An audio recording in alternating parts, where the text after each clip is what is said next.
absorbed. What this means is, if you look at natural surfaces, and this is from page 91, fresh snow. How many of you are familiar with the concept of snow blindness? Okay. On a bright sunny day with fresh fallen snow, it is blinding. Especially, how many of you grew up around snow? Okay. So it can get pretty bright. Things like clouds, old snow. I was going to put yellow snow here, but I wasn't sure how many of you would laugh at that, because I wasn't sure how many of you were familiar with snow. Don't eat yellow snow. I'll just leave it at that. Fields, meadows, sand, forests, surface of the ocean.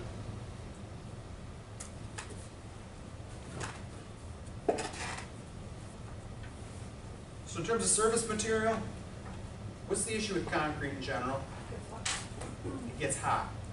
Especially after living in Texas for 7 years. In the summertime, you cook on large concrete areas. So if it's 77 degrees outside and you're on concrete, it's 95 degrees on that concrete. And if it's like, let's say, a dark slate roof, you're talking about 110 degrees. What?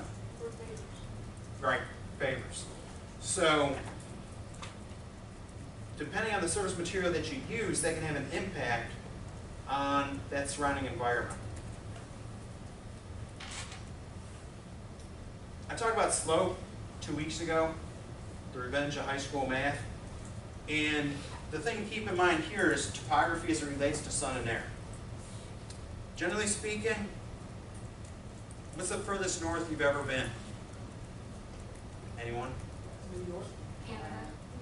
Canada? North Pole. Seriously? It's like, really, it's so cool. But now I just feel England. cheated. England, okay, so what did you notice about the sunrise? Right. So the last time I was in Scotland, it was in the summertime, and the sun set around 10 p.m., and the sun would rise around 4 a.m. It's like, let's say you go out and you stay out late, it's about the same amount of brightness when you leave as when you get back. So that was one of the funky things I remember about Scotland. But so the further north you go, you have things related to the amount of light. Yeah, so sorry, I had this data on there. Edinburgh, Scotland, sunrise 4:26, sunset at 10 p.m. So then based on where you are, the slope of the actual Earth itself has this impact in terms of how sunlight hits it and the various times that the sun will rise and set. Then you have things like plants and structures. So plants, especially in Florida, why is it important?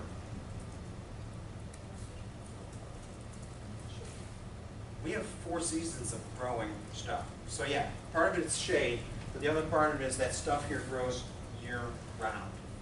Again, I'm originally from Ohio. I've got a neighbor down the street who moved here from Michigan. And I see him almost every day working in his yard. And I said, yeah, we don't have the benefit of winter, where winter kills stuff, except for evergreens. So you get sort of a respite between all the weeds and vines and all the other stuff that grows around here. So one thing to keep in mind, thick shrubs, trees can reduce wind 50%. So maybe in Florida, how many of you think that instead of building these really tall buildings, we should just have shrubs and trees, so that the next time we get a hurricane, that can cut like a 100-mile-per-hour hurricane down to 50 miles per hour. I'm just kidding.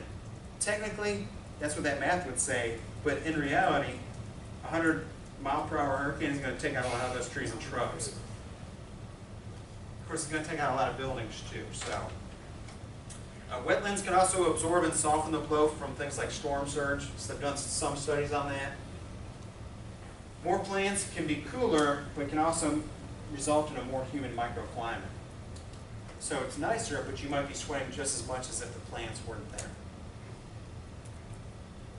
Also, how many of you know what this is? What? I'm just kidding. This is a butterfly vine. And so this flower right here is about the size, actually it's bigger than my hand. So I mean it's, okay, it's not quite that big, so I'm not going to, But it's a pretty big flower that seriously is probably about, maybe about that big. And I thought this would be great to grow on my fence because it attracts butterflies. But then I smelled one of these. It smelled awful. It looks really pretty, smells very bad. Anybody want to know why? The way that this flower attracts, well, the main pollinator of this flower is flies. And because of that, this flower, the smell, based on the internet and based on my own personal experience, smells reminiscent of dead meat. So, pretty funky flower, but it smells like dead meat. And the reason why is because that attracts flies that will fly in there and then fly to another flower and pollinate it. But I realized I did not want that growing in my yard because having a whole fence full of that, of just like dead meat smelling flowers and then all the flies that it would attract, I thought no. So that's why it's important to Google stuff when you see it before you plant it. But this is native to Florida and it does grow well here.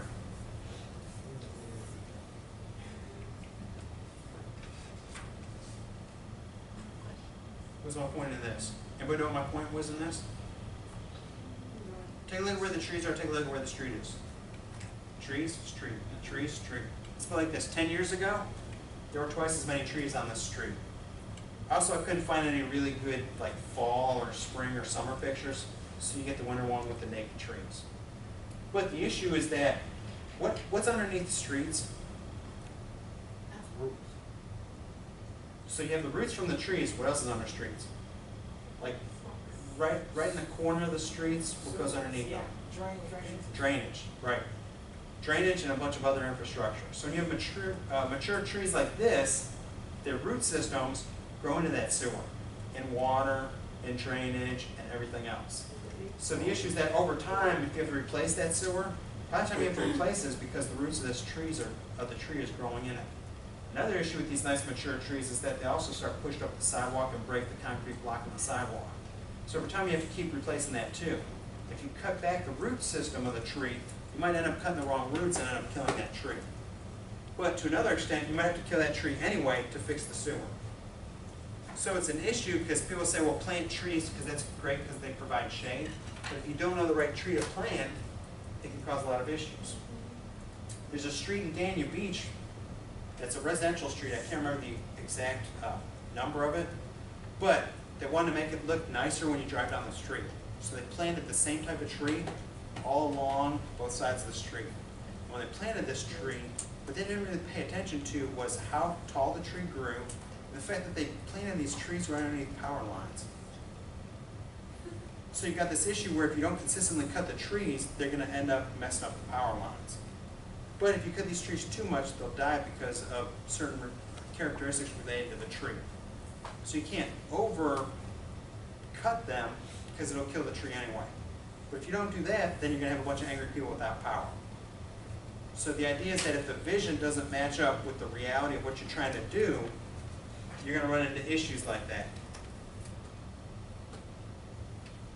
So shading, I'll skip over that because we already talked about it a little bit. Now I'll talk about noise, just briefly. And Lynch talks about this in his chapter, but the threshold of hearing registers as 0 on this. And this is decibels, or decibel level. So jet aircraft at 500 feet is at 120 decibels. That's also known as loud. Then you have things like home appliances. Chainsaw ranks at 10, all the way down to a refrigerator, which is about 40 decibels. And then you look at things like speech. So if I were to start yelling, that would be about 80 decibels. My mostly normal voice is about 50. You have things like diesel truck, automobile. You have things like high-speed trains, because we're going to be getting those in Florida, right? So a high-speed train at 200 miles per hour is about the same as a power lawnmower or a diesel truck that's not muffled. Just put that in perspective. And then conventional trains, the horns, are actually louder than everything except for a chainsaw and a jet aircraft at 500 feet. So commuter train, like Amtrak, urban rail at 60 miles per hour, that would not be tri-rail Well, it could be. Charles probably a little bit lower, somewhere around here. So the reason why I bring this up is that if you're doing high density development, the idea is that you're going to need things like garbage trucks to come at certain times to remove waste. And so that creates additional noise. So how you orient a site can impact when people might hear those noises. So how can you sort of mask it or confine that noise to certain parts of the building at certain times of the day or the night? In terms of the overall implications for site planning and project management, the implications for a specific site would be along these following lines. Site planning can essentially change or mitigate weather in the environment. So in other words, if you're given a specific site, you might say, you know what, there's nothing I can do with this. But if you work with the site and you change it around enough, you can actually take advantage of some natural elements before you do any development whatsoever. Site orientation, you can play with things related to sun, shade, or wind. And another thing you can do is either mess with the surfaces that are existing or whatever surface materials you use to either reduce the heat during the summertime, like maybe not using concrete, maybe using more grass that absorbs some of the heat rather than reflect it, or a variety of other things in terms of glass materials that might not be as reflective to cause that issue that I discussed in Dallas. So maybe use a little bit of a glaze on it so that it absorbs some of that light and you don't end up irritating all your neighbors. Any questions on that? Are you ready for a survey, the likes of which I will not be able to calculate in class tonight, but I'll start off class in 2 weeks on it. I don't know why I made that optional. We're about to do a survey. All right? I put them together. Here's the link.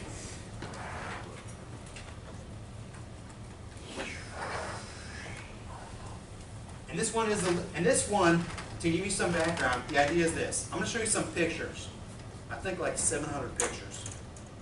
But when you say 700, then you're like, no, really, it's, I think 5 to 7. I don't remember. I did take out, there were more originally. But the idea is this.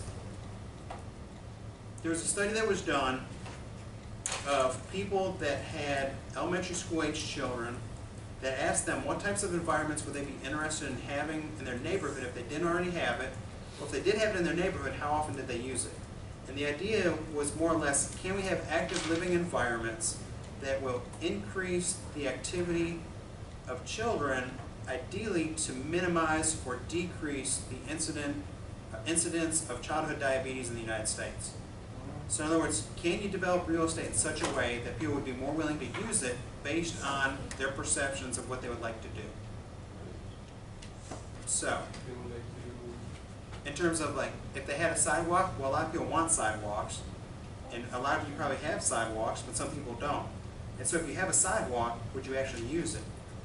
And if you do want a sidewalk, how much would you be willing to pay for it? So it wasn't just, hey, do you like this stuff? But also, are you going to ante up and want to pay for those things too?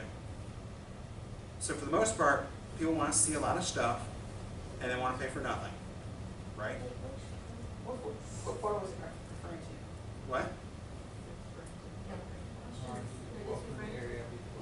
Yeah, that's right. There's no pictures, right? That's right. You got to wait for me on that. You can't just race through and answer all these things. Y'all ready for picture number 1? Yeah. Ready? No? Just kidding. Well, actually, I'm going to pull it up. I'll just leave it up for a little. Are you ready? Yeah. Ready? Yeah? Right? Yeah. Are you excited? No. Do you let him do all your time? I can't see. Oh, that's not good. Well, actually, I can see. I see 2 of everything. So. Oh, wow. So who does the driving? Okay, all right, good. Who does it? Because I was gonna say, do I need to leave before you guys leave tonight? Because I'm. No, you need to let us leave first. That's right. I So want you we'll out be- first, and then Right, so yeah. everybody else will be set. Either way, the answer is not yet. we still gotta do this, and then we'll do the group stuff. We'll play with Legos. Alright, are you ready? Just trying to build suspense. What about now? Alright. So, see what's going on here? That's right.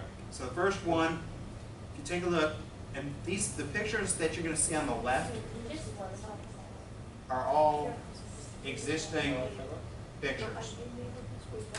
On the right is a landscape architecture student's modification of that picture. So in each one, it's like, can you see what changed?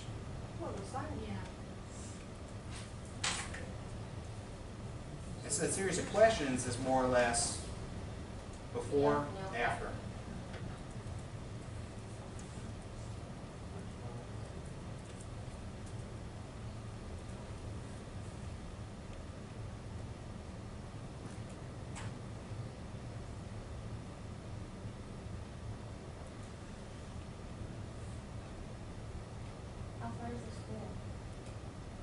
The school?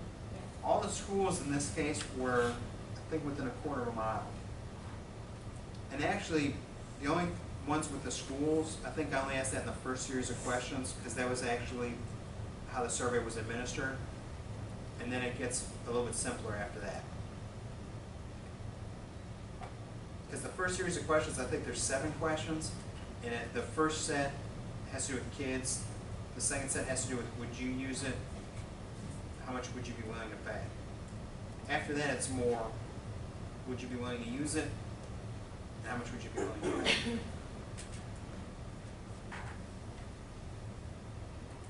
Who's ready for number 2?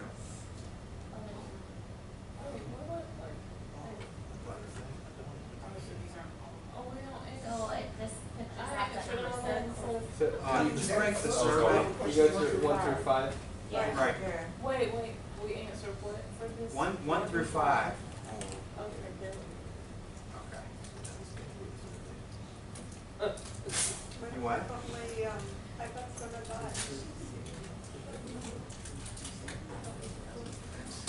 My child is gonna die. What?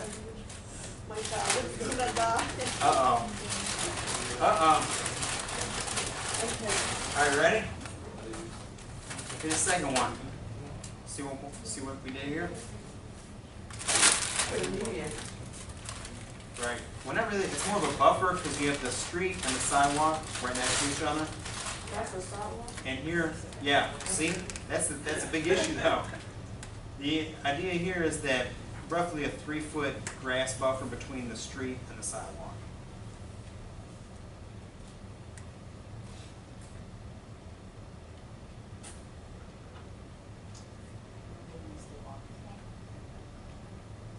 Well, that's the thing, is some people are. Yeah. 26. What? Tons. How many of these have we answered? So actually, do you want more background on the survey? We actually administered the survey to, I think we had 600 something people that actually answered the whole thing. On average, it took them over an hour. These are people with young elementary school age kids. Yeah. All right, so here's the second one. Notice the difference here?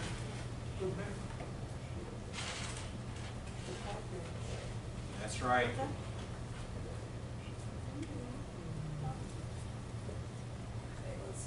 Are we on? Yeah, what number are we on? This should be 9. Okay, We're the first that asked about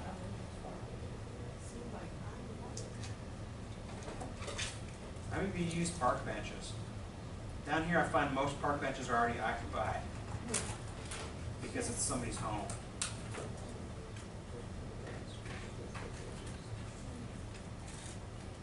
All right, ready for the next one? Wait, we just have one for down? Two. Yeah, I think all the rest of them go before or after. How much would you be willing to pay? So there should be 3 questions. So now we're 12, yeah. All right, so who's on 12 now? Ready for 12? 12. So this one is like thriller / zombie apocalypse. A little bit less.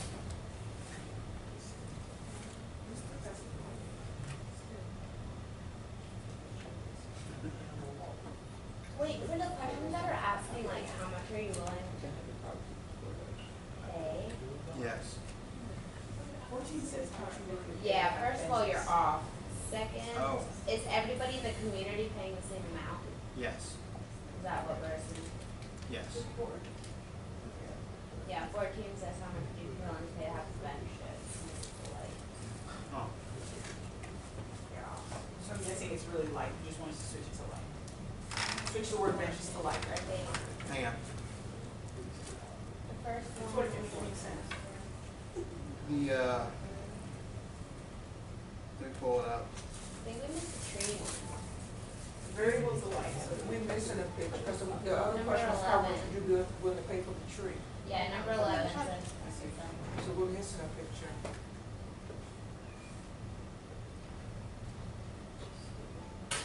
This is 12 through 14, and this one is.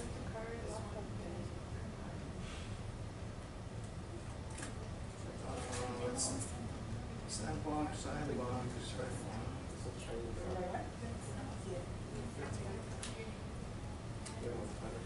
So there's the buffer, How about, then there's the trees, we didn't see a tree. benches. You know what? I think I deleted both the tree. There were 2 tree pictures in here. I think I accidentally deleted both of them. Oh well. So this minor survey issue. Just answer whatever you feel is appropriate. I might not really be able to tabulate these things because your answers might not match up with the pictures. But just to give you some other idea.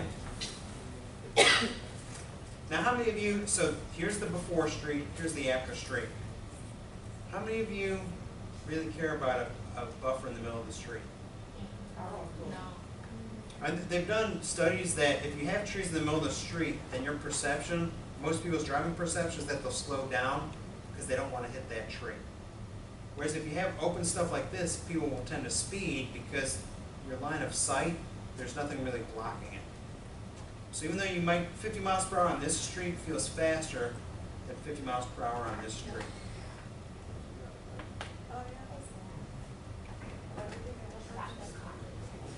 What about this? You still want to see these, come on without the speed. Now let's skip the questions, sorry, because I messed up somehow. So your answers aren't going to match up with the pictures because, yes, I give up, but we'll talk through these things. I do a much better job on any future surveys, but, so you have this versus this. No speed. How many of you like speed bumps? I like those ones. So these speed bumps are great, except I would not want to live in this house. No.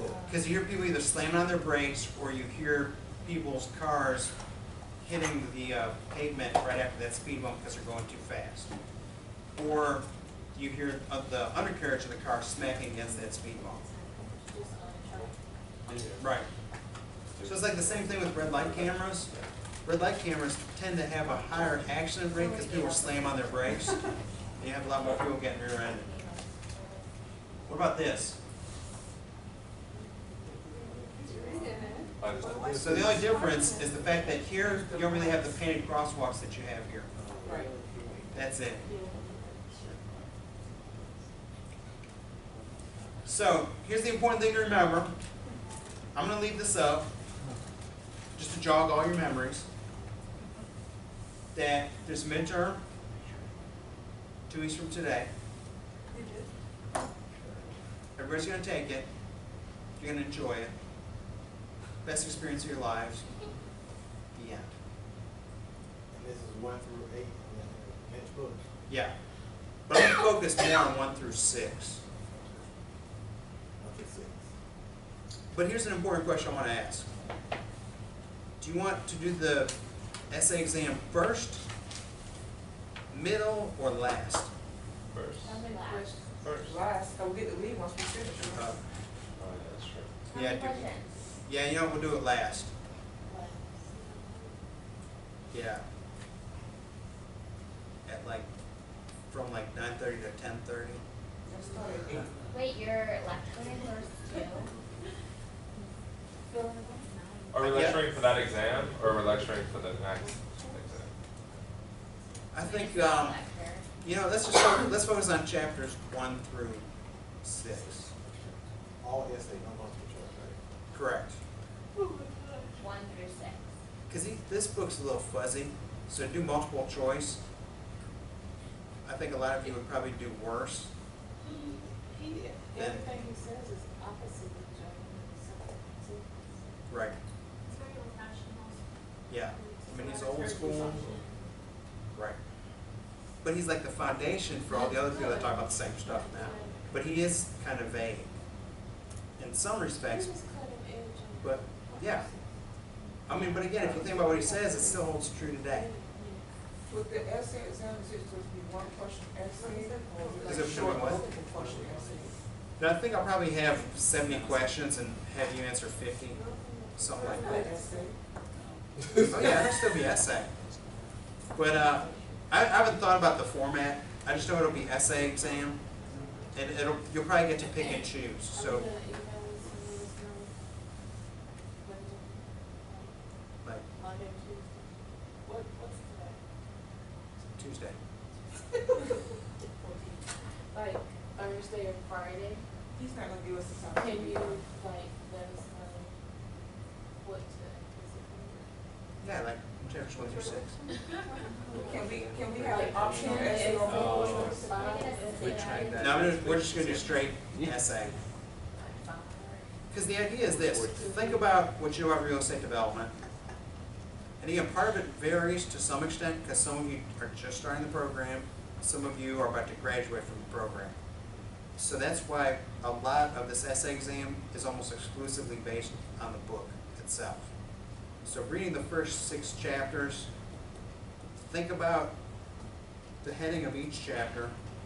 Think about there are some aspects that he goes into. So he'll say, okay, here's the big idea, here's 6 different things. So in other words, visual forms more or less has 6 different components. So the idea is to more or less know those components. So like, let's say I were to give you a site and I were to give you some characteristics and say apply visual form to this. The idea would be how well could you work with that specific site. Might just be, maybe I come up with 12 different sites.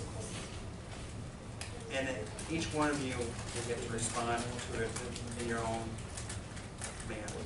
We'll see, because the other thing is, I'm going to talk to Thomas Wertzer, who's teaching the Saturday section of this class. We're going to discuss about how difficult we want to make this. Because I'm like, if we just fail everybody, then you'll get all of them again. When you talk to them, just make sure it's in the United States. Yeah, we'll see. Yeah. I'll give you that site from the all right. We may tell you to do something, you should study in German. So, any other questions before you go into your groups? Yes, no? So it's all out of the book, the picture. Yes. Unless it's not. I don't know. It's an unwritten exam. Can you send it to us I when don't you're even done know writing it? Oh, no. No. If anything earth-shattering comes to mind that I think you absolutely need to know, I will let you know. I will send you reminders. And you're not sending us these lessons? No, you can watch all the videos, though. They are available. So watching the videos should be useful. I guess I could put some of the World Center on there. That's not me on the test. Is he using the same book? So you post your Yeah. videos? Well, Fred does. What Fred does is he comes in here on Wednesday mornings, I think, and he uploads all that to you. I haven't watched any of them. I don't know how to access them. You know how? Yeah, you type in MSRED, and then type in Seriously? everything pop up. But anybody can do that? Like, you don't have to log in or anything like that? You don't have to be a student, that. That's That's a little bit shady. It is. What? I'm gonna have to talk to Fred about that. At least have a passcode or something, you know, access code. Fred, did you hear that? You go so south, for the and then video. you finish 95 and just keep going. Right, because I feel like anyone Yeah, can watch all the videos instead of paying Right. tuition to go to Yeah, class. they say 30, it's free. Right? Perfect